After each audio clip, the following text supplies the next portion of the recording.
မင်္ဂလာပါဒီနေ့ကတော့အလုံးမှာနေ့လည်စာအနေနဲ့တတိကမြန်မာစာကြိုက်လို့ဝတ်သားနဲ့အာလူလေးကိုအမြန်ချက်ဖြစ်ပါတယ်ဆိုင်မှာအလုံးလုံးနဲ့ချက်တာမလို့အမြန်ကြက်အောင်လို့အလုံးချက်လေးပဲဝတ်သားကိုစားစနိုးချိုမုတ်အယောင်တင်မုတ်ထည့်ပြီးတော့ကြက်တွန်အဖြူကြက်တွန်အနီကြိတ်တာလေးထည့်ပြီးနေလိုက်တယ်ပေါ့နော်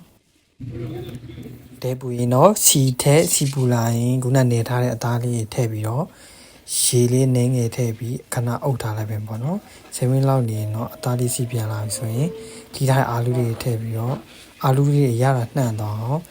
မှွေပေးပြီးရင်တော့ရေကိုအာလူလေးမြင်းအောင်ထည့်ပြီးတော့တဲအဖုံပြီး15မိနစ်လောက်ချက်ထားလိုက်ပဲပေါ့နော်ကျွန်တော်ကတော့ဆိုင်မှာဖုံမသုံးတော့ဒဲနဲ့ပဲပြန်အုပ်လိုက်ပါလေပြီးတော့အာလူလေးကြက်ပြီးဆိုရင်တော့ရပါပြီ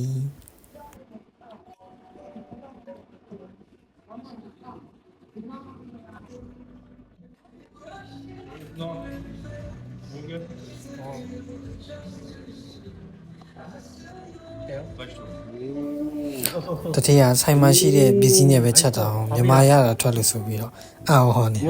어부야 나와. 너무 맛있는데?